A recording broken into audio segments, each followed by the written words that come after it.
হতাশ হওয়া ইমানের পরিপন্থী কাজ। আল্লাহ পাক বলেছেন লা তাকনাতু মির রাহমাতিল্লাহ, আমার রহমত থেকে মায়ুস হয়ো না। দেখেন হযরত আইয়ুব আলাইহিস সালামের কত বড় রোগ হয়েছে, শরীর পোকায় ধরেছে, জর্জরিত হয়েছে, দুর্গন্ধ হয়েছে, গ্রামের লোকেরা তাকে বের করে দিয়েছে, স্ত্রী পুত্র পরিজন সব চলে গিয়েছে।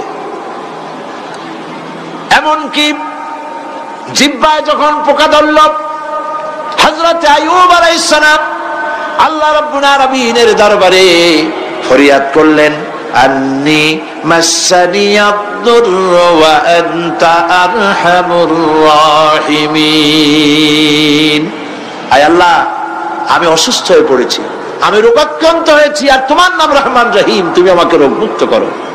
হযরত আইয়ুব আলাইহিস সালাম আল্লাহর দরবারে ফরিয়াদ করলেন, রব্বুল আলামিন সারা শরীরে পোকায় জর্জরিত হয়ে গেছে, এখন আমার জিহ্বায় পোকা ধরেছে, মাবুদ গো আমি তোমার কাছে ফরিয়াদ করি আমার জিহ্বায় পোকা দিও না, কারণ জিহ্বাটাও যদি নষ্ট হয়ে যায় তাহলে তোমার মতো আল্লাহর জিকির আমি কি দিয়া করব। হযরত আইয়ুব আলাইহিস সালাম আল্লাহ পাকের কাছে যখন এ ধরনের ফরিয়াদ জানালেন, রব্বুল আলামিন তাকে তার রোগ মুক্ত করে দিলেন, তার স্ত্রী পুত্র সব আল্লাহ রব্বুল আলামিন ফিরাইয়া দিলেন। সুবহানাল্লাহ। সুতরাং মুমিন ব্যক্তি, কোরআন শরীফে সব আছে, কোরআনের মতো শ্রেষ্ঠ ওয়াজের কিতাব পৃথিবীতে আর, শুধু বোঝার দরকার। বিপদে যত বড় বিপদ আসুক, কোন বিপদে মুমিন ধৈর্য হারাবে না। হযরত ইয়াকুব আলাইহিস সালামের ছেলে ইউসুফ আলাইহিস সালামকে যখন তিনি হারায় ফেললেন, তিনি অধৈর্য হয়ে গেছিলেন নাকি? অধৈর্য হন নাই। কারণ আমি আমার বক্তৃতার সূচনায় বলেছি, আমরা কল্যাণ বুঝি না, অকল্যাণও বুঝি না। কোন বিপদ আসলে পরে আমরা হয়রান হয়ে যাই, কিন্তু বিপদের মধ্যে কল্যাণ আছে আমরা তা বুঝতে পারি না। কথা বুঝে আসছে? হযরত ইউসুফ আলাইহিস সালামকে কুয়ার ভিতরে ফেলে দেওয়া হলো। 11 ভাই মনে করেছে কুয়ার ভিতরে ফেলে দিয়া ইউসুফ আলাইহিস সালামকে মেরে ফেললাম, কিন্তু তারা বোঝে নাই আসল কামটা কি হয়েছে। এটা তো কুয়া নয়, এটা একটা টানেল, এটা একটা সুড়ঙ্গ। একদিকে কেনান হলো তার এক মুখ, ওই সুড়ঙ্গের এক মুখ হলো কেনানের। কেনান ইউসুফ আলাইহিস সালামকে ফেলে দেওয়া হলো কুয়ার ভিতরে মারার জন্যে, কিন্তু আল্লাহ পাকের ইচ্ছা ইউসুফ আলাইহিস সালাম মরবে না। এই টানেলের অপর প্রান্ত মিশরের সিংহাসনের টানেলের এপার দিয়া ইউসুফ আলাইহিস সালামকে ঢুকালেন, অপর প্রান্তে মিশরের সিংহাসনে ইউসুফকে আল্লাহ বসাইয়া দিলেন। হযরত ইয়াকুব ছেলের জন্য অধৈর্য হলেন না। যখন তিনি খবর পেলেন ছেলে বাঘে খেয়ে ফেলেছে, তিনি তখন বলেছেন, ফাসাবরুন জামিলুন আসাল্লাহু আইয়াতিয়ানি বিহিম জামিআ ইন্নাহু হুয়াল আলিমুল হাকীম। ফাসাবরুন জামিল, আমি উত্তম ভাবে ধৈর্য ধারণ করলাম, এবং আমি বিশ্বাস করি আল্লাহ রাব্বুল আলামিন আমার হারানো সবকিছু আমাকে ফিরাই দিবেন। বহু বছর পর যখন হযরত ইউসুফ আলাইহিস সালাম প্রেসিডেন্ট হয়েছেন মিশরের, 11 ভাই গেল সেখানে সাহায্য আনার জন্য। সেই ঘটনা তো শোনাবো না, এমনি বলে যাচ্ছি। এরপরে তিনি তাদেরকে পরিচয় দিলেন, ওরা ভয় পেয়ে গেল। তিনি বললেন, ভয়ের কোনো কারণ নাই, লা তাসরিবা আলাইকুমুল ইয়াউম, আজকে আমি কোনো প্রতিশোধ তোমাদের নেব না। সুবহানাল্লাহ। এর নাম পয়গম্বর, এর নাম কি? আল্লাহর নবী। আমি আজকে কোনো প্রতিশোধ তোমাদের নেব না, তোমরা যাও। পিতার অবস্থা তিনি জানলেন, কাঁদতে কাঁদতে পিতার চোখ দুটো নষ্ট হয়ে গেছে। ইয়াকুব আলাইহিস সালাম, হযরত ইউসুফ আলাইহিস সালাম বললেন, যাও। নিজের জামাটা খুললেন, গায়ের জামা খুলে বললেন, ভাইরা আমার এই জামা নিয়ে যাও, আর আমার আব্বার চোখের উপরে এই জামাটা রেখে দিও। ছেলেরা যখন হযরত ইউসুফ আলাইহিস সালামের জামা নিয়ে মিশর থেকে রওনা করেছে, গল্প নয়, উপন্যাস নয়, আল্লাহ পাকই কোরআন শরীফে সূরা ইউসুফে বলেছেন, জামা নিয়ে মিশর থেকে রওনা করেছেন। কোথায় মিশর আর কোথায় কেনান? কেনানে বসে হযরত ইয়াকুব আলাইহিস সালাম বলছেন, তোমরা যদি আমাকে মতিভ্রম পাগল যদি মনে না করো, তাহলে একটা কথা বলি, আমার নাকে এখন আমি ইউসুফের গন্ধ পেতেছি। তোমরা যদি আমাকে মতিভ্রম না করো তাহলে আমি বলি আমি কিন্তু ইউসুফের গন্ধ পেতেছি। সুবহানাল্লাহ। হযরত ইউসুফ আলাইহিস সালামের জামা এনে ভাইরা যখন হযরত ইউসুফের চোখের উপরে রেখে দিলেন, হযরত ইয়াকুবের দুটো চোখ সাথে সাথে আল্লাহ ভালো করে দিলেন। ফাসবরুন জামিল, ধৈর্য ধরো। ঈমানদার ব্যক্তি আশার উপরে তার জীবন বাঁচে, কারণ যত বড় বিপদ আসুক না কেন আশ্রয় পাওয়ার একটা জায়গা আছে, তার নাম হলো আল্লাহ। নাম কি? বলেন আল্লাহ। সবাই বলেন আল্লাহ আল্লাহ আল্লাহ আল্লাহ। হযরত ইউনূস আলাইহিস সালাম মাছটাকে গিলে ফেলে দিল, মাছটাকে গিলে মাটির অতল তলদেশে চলে গেছে। এত বড় বিপদ পৃথিবীর কোন মানুষের হতে পারে নাকি বলেন? কি বলেন? মাছের পেটের ভিতরে জানালা নাই, দরজা নাই, বেরোবার কোনো পথ নাই, মাছ গেছে পানির অতল তলদেশ। আল্লাহ পাক কোরআন শরীফের ভিতরে মানুষকে শোনান, আল্লাহ ওয়াজ করছেন। সুবহানাল্লাহ বলেন। আল্লাহ পৃথিবীর মানুষকে ওয়াজ করছেন, দুনিয়ার মানুষকে শোনান। আমার ইউনূস তো ধৈর্য হারা হয় নাই। ওয়াযান্নুন ইয যাহাবা মুগাদিবান ফাযান্না আন লান নাকদিরা আলাইহি ফানাদা ফিয-যুলুমাতি আন লা ইলাহা ইল্লা আনতা সুবহানাকা ইন্নী কুনতু মিনাজ জালিমিন। ফানাদা ফিয-যুলুমাত, জমায়ে কাসীর, ত্রিবিধ অন্ধকারের ভেতর থেকে হযরত ইউনূস আলাইহিস সালাম চিৎকার মারলেন। মাছের পেটের অন্ধকার, পানির অন্ধকার, রাতের অন্ধকার, ত্রিবিধ অন্ধকারের ভেতর দিয়ে মাছের পেটের মধ্য দিয়ে ইউনূস আলাইহিস সালাম চিৎকার মারলেন। অধৈর্য হন নাই, হার্ট ফেল করেন নাই।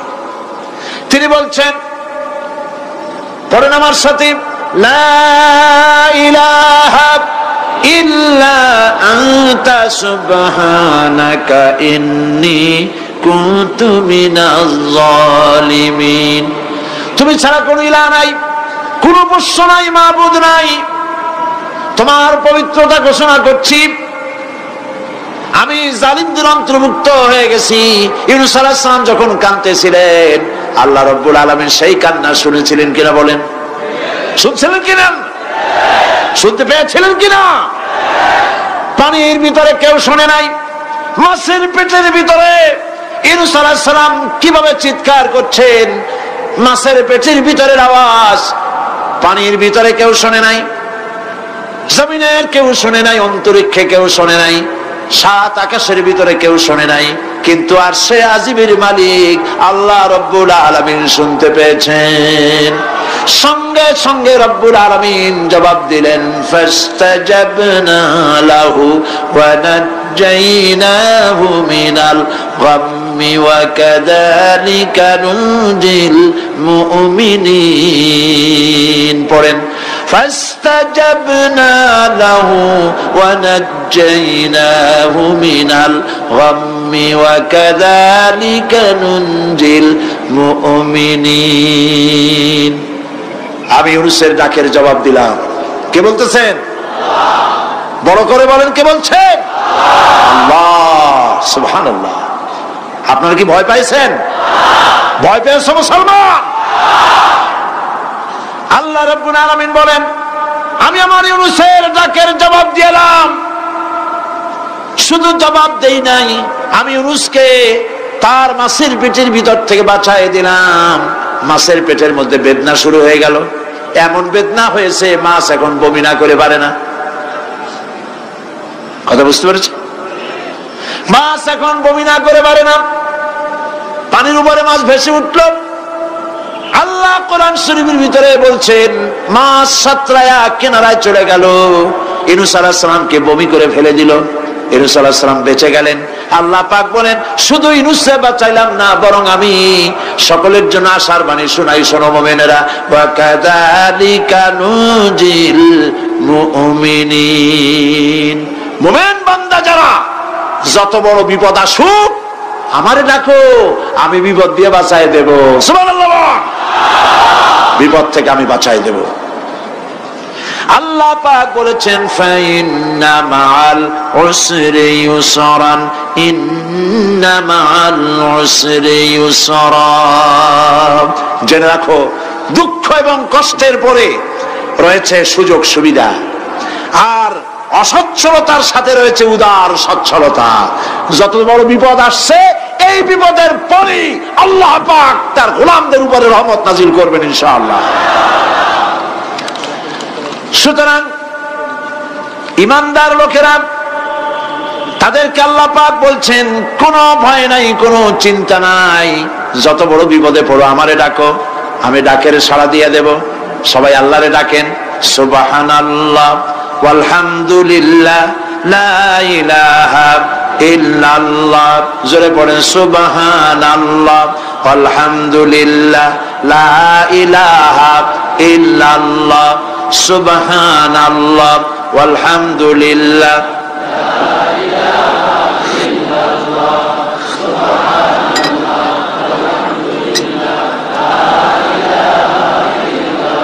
লা ইলাহা ইল্লাল্লাহু মুহাম্মাদুর রাসূলুল্লাহ। আল্লাহর উপর ঈমান আনলে যত ফায়দা হয়, এত ফায়দা দুনিয়ায় কোথাও নাই। সুবহানাল্লাহ। আল্লাহর উপর ঈমান আনার ৫ম নম্বরের ফায়দা কয়টা বলছি? 5টা বলছি। আপনাদের অসুবিধা হচ্ছে নাকি? তাড়াতাড়ি শেষ করতেছি। 6টা বলবো, 6টা বলবো। এ হলো ৫ম নম্বর। তারপর আমরা দোয়া করব। দোয়ার দরকার আছে কিনা এই সময়? ৫ম নম্বরে আল্লাহর উপরে ঈমান আনলে পরে আরেকটি বড় ফায়দা, সেটা হলো কঠিন এবং কঠোর বিপদে আল্লাহ পাক তার মধ্যে অবিচলতার এবং ধৈর্য ধরার তৌফিক দিয়ে দেন। সুবহানাল্লাহ। যত বড় বিপদ আসুক, সেই বিপদে মুসিবতে আল্লাহ পাক মুমিনদেরকে আল্লাহর উপরে নির্ভরতা শিখায় দেন। সুবহানাল্লাহ। কারণ মুমিনদের জানা আছে যে ঈমানদারদের বিপদ নতুন কিছু নয়, একেবারে আদম আলাইহিস সালাম থেকে শুরু হয়ে আসছে। ঠিক কিনা? আদম আলাইহিস সালামের বিপদ হয় নাই? আদম আলাইহিস সালামের বিপদ কি? শয়তান। তার বিপদ কি? শয়তান ছিল বিপদ। প্রত্যেক নবীর সময়ই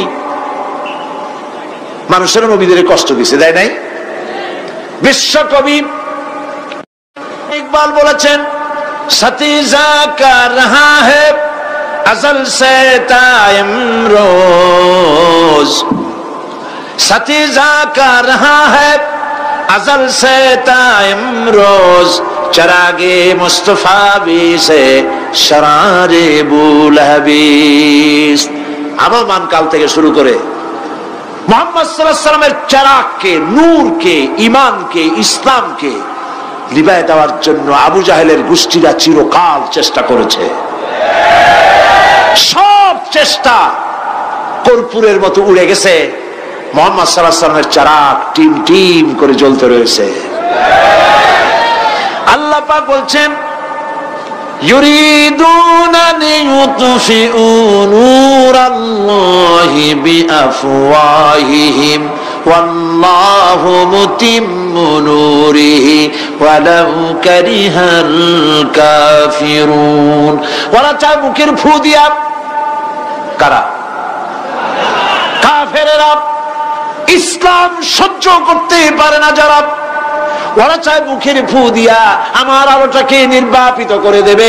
আল্লাহ পাক বলেন, ওয়াল্লাহু মুতিম্মু নূরি, আমি আমার নূরকে পূর্ণতা দান করব, তাতে কাফির বেঈমানদের মনের ভিতরে যত জ্বালা হোক, যন্ত্রণা হোক, ওদের কলজা যত পুরুক, ইসলাম তার বিজয় পতাকা নিয়ে উঠবে, কেউ ঠেকাতে পারবে না।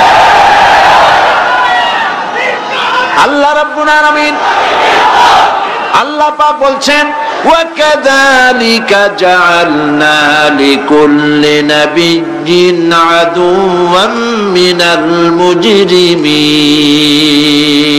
আর এমনি করে আমি সকল নবীর শত্রু বানিয়েছি, সব পাপিষ্ঠ অপরাধ প্রবণ লোকদের। শুনছেন কথা? শোনেন নাই? আল্লাহ পাক বলছেন দুনিয়ার সব নবীদের তাদের জন্য আমি শত্রু বানাইছি কাদেরকে? যারা সব থেকে বেশি পাপিষ্ঠ, অপরাধ প্রবণ, এরা হচ্ছে নবীর দুশমন। এরা সব নবীদের সাথে দুশমনি করেছে। আজও দেশের আলেমদের সাথে দুশমনি করে সবচাইতে বড় পাপিষ্ঠরা। এটা কোরআন। এটা কি? কোরআন। জোরে বলে এটা কি? আল্লাহ রাব্বুল আলামিন বলছেন ওয়া কাযালিকা জাআলনা লিকুল্লি নাবিয়্যিন আদুওয়াম মিনাল মুজরিমিন। সব পাপীরা, পাপিষ্ঠরা আমার দ্বীনের দাওয়াত যারা দেয় তাদেরকে জীবনের দুশমন মনে করে। কেন? শোনেন, আমি কার ওয়াজ শোনাচ্ছি? কার ওয়াজ শোনাচ্ছি? আমার আল্লাহর ওয়াজ। অপরাধটা কি?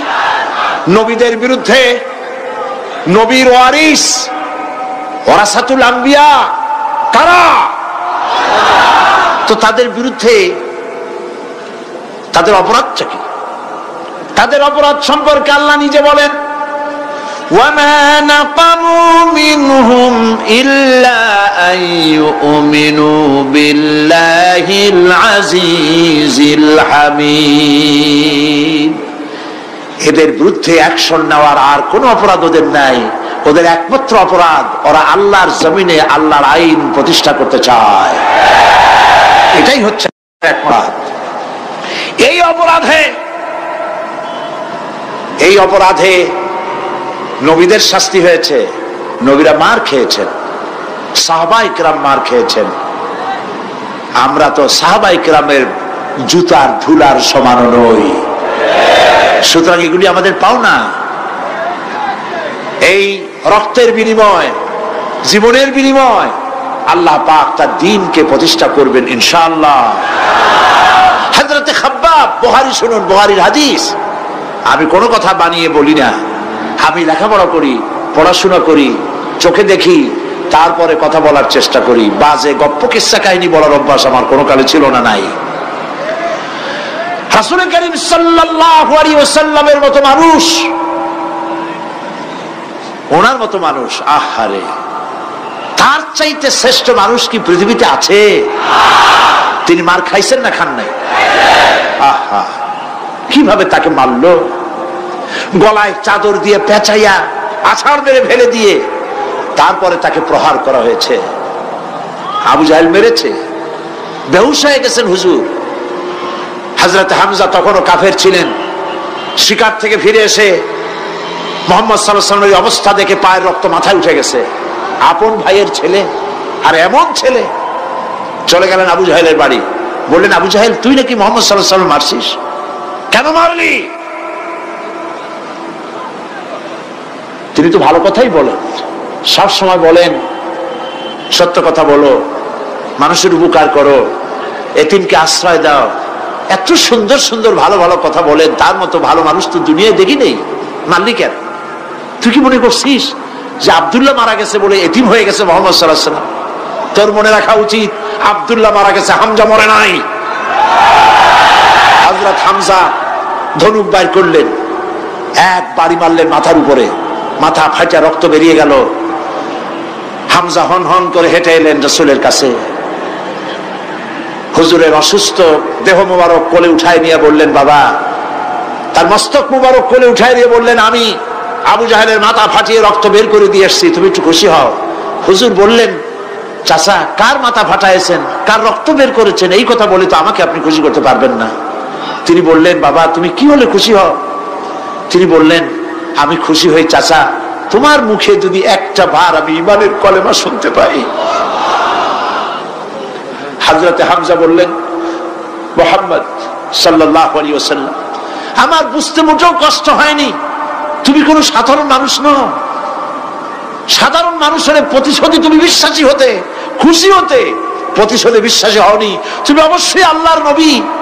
আমি আল্লাহকে সাক্ষী রেখে, আমি তোমাকে সাক্ষী রেখে ঈমানের কালেমা ঘোষণা করছি, লা ইলাহা ইল্লাল্লাহু মুহাম্মাদুর রাসূলুল্লাহ।